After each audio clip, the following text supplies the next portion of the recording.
दोस्तों, एक रीना नाम की लड़की होती है। इसकी उम्र 16 साल के करीब थी। एक दिन उनके घर पर नाइजीरिया का हबशी लड़का किराए पर रहने के लिए आता है। रीना की माँ इस लड़के को अपने घर का एक कमरा किराए पर दे देती है। अब ये लड़का उनके घर पर रहने लगा था। सुबह को ड्यूटी जाता था और शाम को वापस आता था। अब इस तरीके से 15 दिन का समय गुजर जाता है। 15 दिन के बाद नाइजीरिया का हबशी लड़का अपने कमरे में नग्न स्थिति में लेटा हुआ था, अश्लील वीडियो देख रहा था और हंसमैथुन भी कर रहा था। तभी पीछे से रीना खिड़की में से झांक के इस लड़के को देख लेती है और इसको हंसमैथुन करते हुए देखते हैं तो देखते ही दंग रह जाती है। इसके होश उड़ जाते हैं और उल्टे पैरों ही वह अपने कमरे में आकर लेट जाती है। अब रीना को जब भी मौका मिलता था वह रात के 8 बजे के करीब इस हफ्सी लड़के को हाथ मिथुन करते हुए देखा करती थी। अब इस तरीके से 15 दिन का समय गुजर जाता है। 15 दिन के बाद ये रीना नाम की लड़की इस नाइजीरिया हफ्सी के साथ कुछ ऐसा कर देती है दोस्तों, जिसे जानने के बाद आपके होश उड़ जाएंगे, आप दंग रह जाएंगे और आप ये सोचने पर मजबूर हो जाएंगे कि आखिर यह कैसे हो सकता है। इसलिए इस कहानी में आप अंत तक बने रहिएगा, क्योंकि इस कहानी से आपको एक बहुत बड़ी सीख मिलने वाली है। बाकी हमारी आप लोगों से एक छोटी सी रिक्वेस्ट है, अगर अभी तक आपने हमारे चैनल दस्ताने स्टोरी को सब्सक्राइब नहीं किया तो चैनल को सब्सक्राइब कर लीजिएगा और वीडियो को लाइक कर दीजिएगा। और जितने भी भाई हमारी इस वीडियो को जहां से भी देख रहे हैं वह इस वीडियो के कमेंट में अपना नाम और अपनी सिटी का नाम जरूर लिखें, ताकि अगली वीडियो में मुझे आपका नाम बोलते हुए खुशी हो। दोस्तों चलिए शुरू करते हैं और बताते हैं कि आखिर पूरा मामला है क्या। दरअसल दोस्तों ये सच्ची कहानी मुंबई की है। मुंबई की एक कॉलोनी में एक छोटा सा परिवार रहा करता था। परिवार के मुखिया का नाम विकास होता है। परिवार में इसकी पत्नी और उसकी बेटी थी और इसकी बेटी अभी 16 साल में चल रही थी। वह पढ़ाई लिखाई में काफी होशियार थी और उसके हर एक सब्जेक्ट में अच्छे खासे नंबर आया करते थे। और रीना पढ़ाई लिखाई करके कुछ बनना चाहती थी और अपने माता पिता का नाम रोशन करना चाहती थी। विकास एक कंपनी में जॉब किया करता था, यानी कि इसकी सैलरी भी अच्छी खासी थी और सुबह 9 बजे के करीब वह अपनी ड्यूटी के लिए निकल जाता था। विकास की पत्नी भी पास के ही एक सरकारी स्कूल में बच्चों को पढ़ने के लिए जाया करती थी और वह भी सुबह 9 बजे के करीब स्कूल में पहुंच जाती थी। रीना 10 बजे के करीब अपने स्कूल जाती थी। दोस्तों इनका जीवन बड़े अच्छे से कट रहा था, किसी तरह की कोई दिक्कत परेशानी नहीं थी। दोस्तों विकास के मकान में 3 कमरे बने हुए थे और 3 कमरों में से इन्होंने एक फैमिली को किराए पर दे रखा था। फर्स्ट कमरे में विकास अपने परिवार के साथ खुद रहता था और सेकंड कमरा खाली था, यानी कि इसको भी किराए पर देना चाहते थे। इसलिए इन्होंने आस पड़ोस के लोगों से कहा था कि अगर कोई किराएदार आए तो हमारे घर पर भेज देना, हमारे घर पर, यानी कि सेकंड कमरा खाली है और हम उसको किराए पर देना चाहते हैं। दोस्तों इस तरीके से एक हफ्ते का समय ही गुजरा था कि अचानक एक नाइजीरिया का हबशी लड़का उनके घर पर आता है। इसका नाम माइकल होता है और इसकी उम्र 25 साल के करीब थी। यह एकदम जवान हटा खट्टा लड़का था। माइकल जो है रीना की माता पिता से कहता है कि तुम्हारे घर पर एक कमरा खाली है, मुझे बाहर किसी ने बताया है और मैं उस कमरे को किराए पर लेना चाहता हूं। तभी विकास उससे कहता है कि हमारे घर पर एक कमरा खाली है, अगर तुम्हें लेना चाहते हो तो मैं आपको दिखा देता हूं, अगर तुमको पसंद आएगा तो आप ले लेना। फिर विकास माइकल को वह कमरा दिखता है। अच्छा, माइकल को वह कमरा पसंद आ जाता है और वह विकास से कहता है कि ठीक है, मैं आपको अभी एडवांस दे दूंगा, ये कमरा मेरा हुआ। फिर थोड़ी देर के बाद माइकल इनको एडवांस दे देता है और अपना सामान उस कमरे में शिफ्ट कर लेता है और वहीं पर रहने लगता है। दोस्तों माइकल भी एक कंपनी में जॉब किया करता था और सुबह 10 बजे के करीब वह जॉब करने के लिए जाता था और शाम को 4 बजे के करीब वह वापस आ जाता था। दोस्तों माइकल अब उनके घर पर रह रहा था और उसको रहते रहते लगभग 1 महीने का समय गुजर जाता है। एक दिन रात के 8 बजे के करीब रीना की माँ रीना से कहती है कि बेटा मेरी थोड़ी तबीयत खराब है, तुम 1 कप मेरे लिए चाय बना दो। फिर रीना किचन में जाती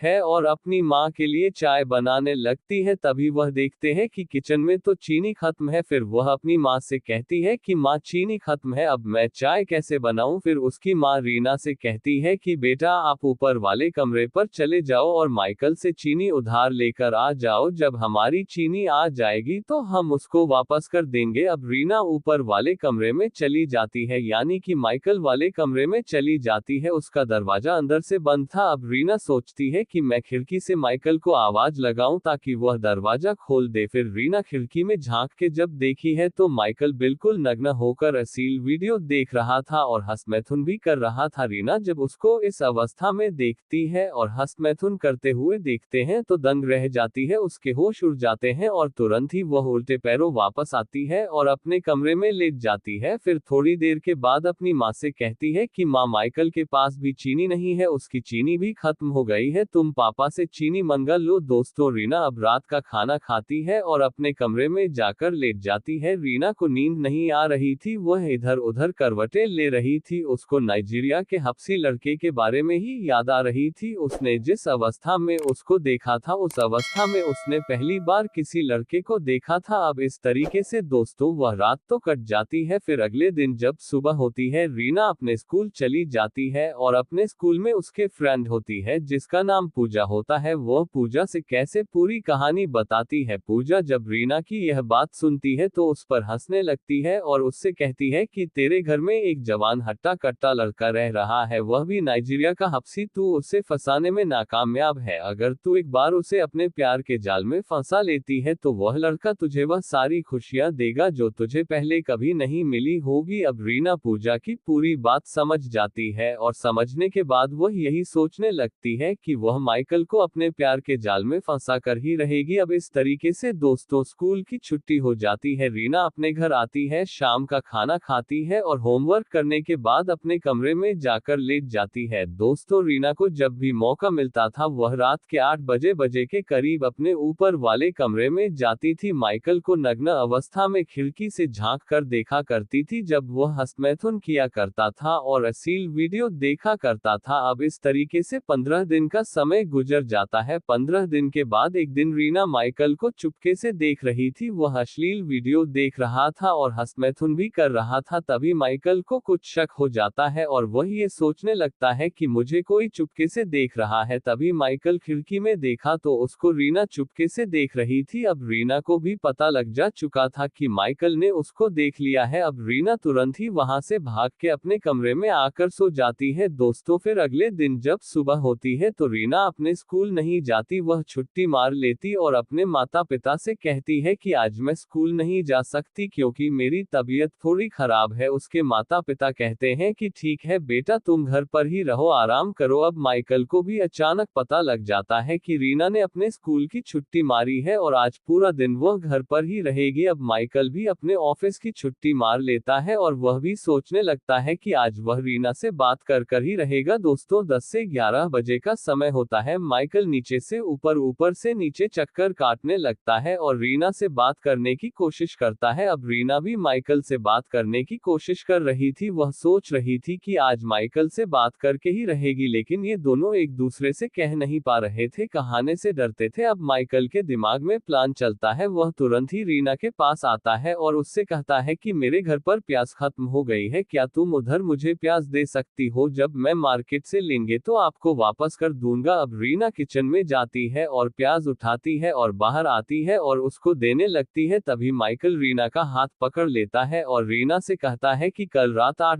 बजे तुमने क्या देखा? तुम क्या देख रही थी मेरी खिड़की से झांक कर? अब रीना जब उसकी यह बात सुनती है तो हंसने लगती है और वह शर्मा जाती है और उसकी कोई बात का जवाब नहीं देती। अब उसका हाथ पकड़कर अपनी ओर खींच रहा था, अपनी बाहों में खींच रहा था। अच्छा, रीना इसका कोई विरोध नहीं कर रही थी। जब माइकल समझ चुका था कि रीना भी वह चाहती है जो मैं चाहता हूं, इसलिए तुरंत ही माइकल रीना को अपनी गोद में उठता है और अपने कमरे में लेकर चला जाता है। माइकल पहले तो उसे 10 मिनट तक बातचीत करता है, फिर उसे अश्लील वीडियो दिखाता है। अब रीना थोड़ी उत्तेजित होने लगती है, उसका भी काफी मन करने लगता है। फिर माइकल एक एक करके उसके कपड़े उतारता है और अपने कपड़े भी उतारता है, फिर ये दोनों नग्न हो जाते हैं। नग्न होने के बाद माइकल पहले तो इसके साथ ओरल सेक्स करता है। जब रीना पूरी उत्तेजित हो जाती है, उसे बर्दाश्त नहीं होता, तो फिर यह उसके साथ संबंध बनाने लगता है। यह उसके साथ इतनी जोर तरीके से संबंध बनाता है कि रीना बर्दाश्त नहीं कर पा रही थी, बार बार इससे छूट रही थी क्योंकि इसका फर्स्ट टाइम था। लेकिन यह नाइजीरिया का हबशी लड़का था, यह उसे कहाँ छोड़ने वाला था, ये बार बार उसके साथ